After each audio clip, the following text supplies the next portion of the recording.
एक एक प्रसंग आता है, दो भाई थे, धर्मवीर और कर्मवीर, सगे भाई थे। बड़ा मैत्री थी दोनों में, बड़ी घनिष्ठता थी। पर धर्मवीर बड़ा धर्मात्मा था, कर्मवीर कर्म में विश्वास रखता था। ये धर्म में उसकी कोई अभिरुचि नहीं थी। इस बात से बड़ा भाई धर्मवीर बड़ा दुखी रहता था, क्योंकि धर्मवीर के यहाँ तो उसके संबंध से कोई, जहां उसे पता चल गया कि कोई साधु आया है तो दौड़ के प्रणाम करके घर ले आते, उनकी इच्छानुसार उनको भोजन प्रसाद पवाते थे। और जहां कोई साधु को देखा सो कर्मवीर का मुंह खराब हो जाता था। उस जब तक साधु रहेगा वो घर में ही नहीं आता था, और घर में यदि रहना ही पड़े तो कुंदी मार के कमरे में छुप जाता था कि हमें इनकी शक्ल ही नहीं देखनी है, इनके चेहरे को ही देख के हमको क्रोध आता है, ऐसा नफरत करता था। अब एक बार संतों की पुराने जमाने में जमात चलती थी, इकट्ठे महात्मा लोग चलते थे हाथी घोड़े लेकर के सब। धर्मवीर को पता चला तो जमात के पास जाकर के बोला, महाराज प्रसादी हो जाए, घर में चरण पड़ जाए, बड़ा अहो भाग। बोला महात्मा बोले हाँ ठीक है आ जाएंगे, परंतु निवेदन किया, महाराज हमारा एक छोटा भाई, आप बुरा मत मानना, वो साधु संतों से बड़ी नफरत करता है, यदि वो कुछ कह दे तो आप बुरा ना मानिएगा महाराज। महात्मा बोले हम तो पक्के हैं, सुनते ही रहते हैं, हम पर कोई किसी का रंग नहीं चढ़ता, कोई प्रभाव नहीं पड़ता, कहेगा तो सुन लेंगे। ठीक है महाराज। तब अब महात्माओं की मंडली आई, बढ़िया भंडारा चला। कर्मवीर को पता चला महात्मा लोग आ रहे हैं, सो कुंदी लगा करके कमरे में घुस के बैठ गया। अब महात्मा लोग आए, घंटों तक तो कीर्तन चला महाराज। फिर भंडारा जब तैयार हुआ तो फिर जय जयकार है भाई, घंटों तक जय जयकार। अब सुन के उसको तन बदन में आग लगे कर्मवीर को, कि देखो ये बाबा लोग अपने पड़े पड़े घूम माल छान रहे, करना धरना कुछ है ही नहीं, और मेरे भैया की भी बुद्धि कैसी भ्रष्ट हो गई है, इतना मेहनत से कमाई जाती है संपत्ति और सब बाबा जियों पर लौटा देता है। बड़बड़ा के खूब गालियां दे रहा भीतर से साधु संतों। अब महात्माओं को पहले ही बता चुका था धर्मवीर, तो महात्मा लोग भी बोले कोई बात नहीं, कहने दो। खूब कीर्तन किया। अब जब सब पा चुके महात्मा लोग भंडारा प्रसाद, और खूब 3 बार जब जय जयकार हुई तो पंगत उठी और महात्मा लोग चल पड़े। परंतु जो श्री महंत जी थे, जो मुखिया थे साधु समाज के, हष्ट पुष्ट महात्मा थे, सभी साधुओं से कहा तुम चलो हम जरा उसका इलाज करके आते हैं। तो और सब महात्मा चले गए, और धर्मवीर से महंत जी ने कहा सुनो उसे निकालो। बोले महाराज वो निकल ही नहीं सकता। बोले ठीक है तो कभी तो निकलेगा, हम उससे मिल के ही जाएंगे। बोले महाराज वो दुष्ट है, न जाने क्या क्या आपको उल्टा सीधा बोलेगा। बोले उसको बोलने दो, हम तो पक्के हैं, तुम चिंता ना करो। तो आज जैसी आपकी मर्जी। अब जब उसने देखा कि कोई खटपट नहीं हो रही और कोई जय जयकार भी नहीं हो रही, इसका मतलब सबरे बाबा जी गए, तब उसने धीरे से कुंदी खोली, और जैसी कुंदी खोल के बाहर निकला कि महंत जी ने तुरंत दबा की गर्दन पकड़ी और पटक लिया, और छाती पर बैठ गए, दबोच लिया। अब वो चिल्लावे, अरे बाबा जी मार डालेगा क्या, खा पी करके इतने तगड़े बन रहे हैं कि मेरे प्राण ही ले लेगा, खा लिया पी लिया, वो अपना काम करो भाई, अब मेरी छाती पर क्यों चढ़ा है। बोले पहले तू राम राम कहे तब छोड़ूंगा तेरे को, नहीं तो आज तेरे सचमुच प्राण ले लूंगा। बोले मैं बोल ही नहीं सकता कभी, ये सब बकवास है। बोले जब तक तू बोलेगा नहीं तब तक मैं तेरी छाती से उतरने वाला नहीं। अरे भाई ये भी कोई जबरदस्ती है। बोले हाँ ये जबरदस्ती ही है, तेरे यहां भोजन किया है तो राम नाम तो बुलवा के ही जाऊंगा। और उस पर जब उसने देखा है वो महात्मा बहुत खतरनाक है भाई, ये सचमुच प्राण ले लेगा, बहुत वजनदार है, थोड़ी देर यदि ऐसी चढ़े रहे तो हम तो जैसे ही आराम हो जाएंगे, तो प्राण जाए तो उससे अच्छा है कि भैया राम राम कह के छुट्टी तो करो। अच्छा ठीक है महाराज, जय सिया राम जय सिया राम, अब तो छोड़ो मेरे प्राण। सोई बाबा जी उतर गए और बोले सुन, अब तूने मेरे कहने से राम नाम कह तो दिया है, पर कोई इसकी कीमत मांगे या तेरे से कहे कि हमें दे दो, इसका कोई मूल्य मांगे तो मूल्य कभी मत बताना, और ना इसको कभी बेचना। बोले महाराज आप कहाँ पागलपन की बात करते हो, ये भी कोई बेचने वाली चीज है क्या, इसको कौन खरीदेगा।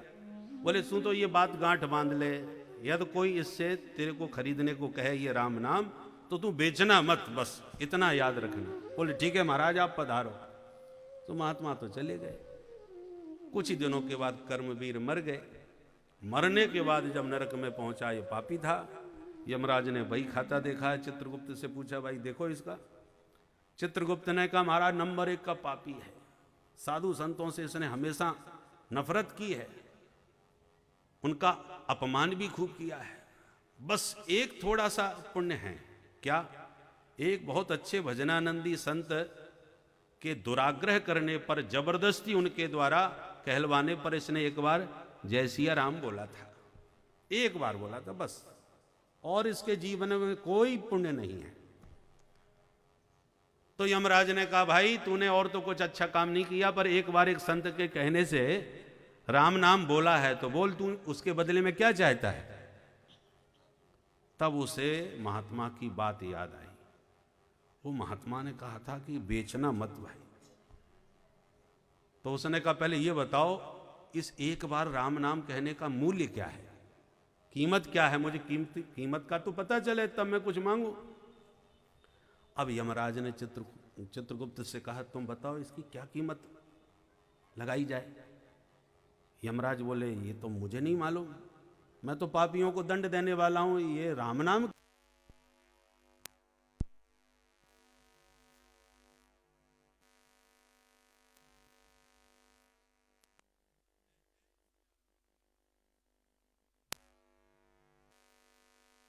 मुझे नहीं मालूम।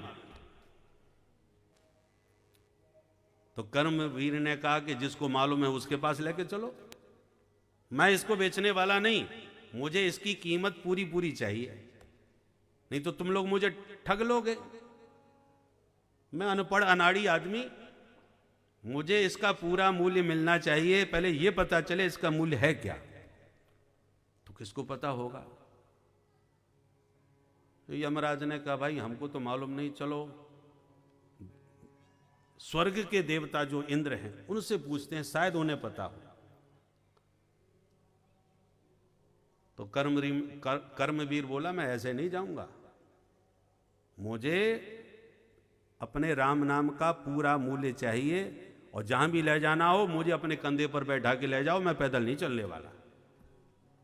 यमराज बोले अच्छा विचित्र पापी आया भाई, चल ठीक है भैया पता लगाते हैं। यमराज कंधे पर बैठा करके गए देवराज के पास। देवराज ने यमराज से कहा कि कैसे आना हुआ महाराज। बोले कुछ मत पूछो महाराज, ये ऐसा दुष्ट पापी कहाँ से आया है, इसने जिंदगी में एक बार राम नाम बोला और पीछे पड़ गया, मुझे राम नाम का मूल्य बताओ।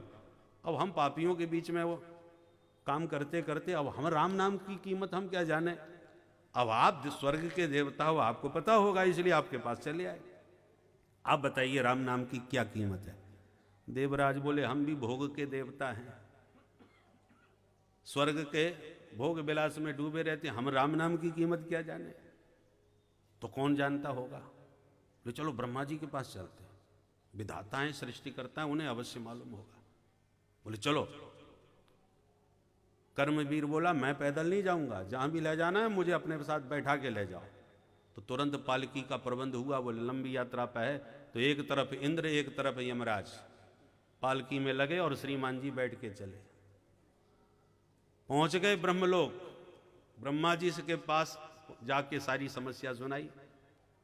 ब्रह्मा जी से जब पूछा गया महाराज आप बताओ सृष्टिकर्ता हो, ये राम नाम की क्या कीमत है। ब्रह्मा जी बोले वो तो हमको भी नहीं मालूम। अरे आप विधाता हो, आपको नहीं मालूम तो आप किसको मालूम होगा। बोले भोले बाबा को मालूम होगा, क्योंकि वो राम नाम हमेशा जपते रहते हैं। राम रामेति रमे रामे मनोरमे सहस्त्र नाम तत्तुल्यम राम नाम वरानने। वो भवानी से राम नाम की खूब चर्चा करते हैं, उन्हें अवश्य पूरा मूल्यांकन पता होगा, चलते हैं। बोले तो तुम भी लग जाओ पालकी में। ब्रह्मा जी को भी लगा लिया और श्रीमान जी कर्मवीर बैठ करके पहुंचे महादेव के पास।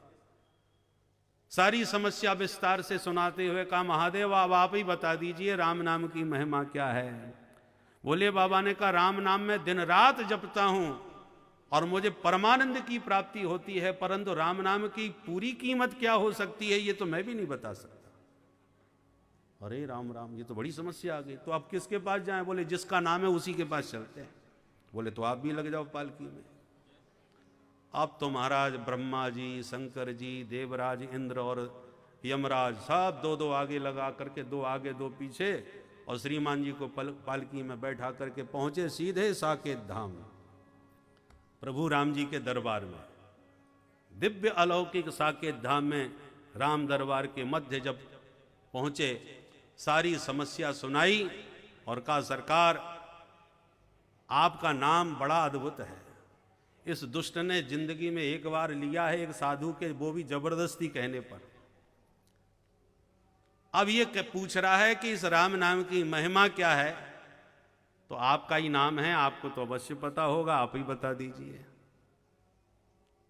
भगवान बोले कि इसको हमारे पास लाओ, और उसको ला करके अपने पास गोदी में बैठा लिया। और भगवान बोले देखो भाई, राम नाम की महिमा क्या है ये तो हम भी नहीं जानते। राम न सकहि नाम गुण गाई, तो मेरा नाम बड़ा ख्याति लब्ध है और बहुत जीवों का कल्याण करने वाला है, ये तो मालूम है, पर पूरी तरह राम नाम की कीमत क्या है मैं बता नहीं सकता। परंतु आपको दिखा सकता हूं कि जिस पापी ने जिंदगी में एक बार भी कभी सत्कर्म नहीं किया था और एक महात्मा के दुराग्रह पूर्वक जबरदस्ती कहलवाने पर एक बार राम नाम लिया था, और उसी राम नाम के प्रभाव से आज ब्रह्मा, शंकर, इंद्रादिक देवताओं को पालकी में लगा करके बैठ करके आज मेरी गोदी में आ गया, इससे ज्यादा राम नाम का बहुमूल्य रत्न और क्या हो सकता है? इससे बड़ी कीमत और क्या हो सकती है? जिसका नाम है उस नामी की गोद में आ गया एक पापी, केवल एक बार राम नाम कहने से। ये राम नाम की महिमा है। इसलिए कहो कहां लगे नाम बढ़ाई, राम न सकहि नाम गुण गाई।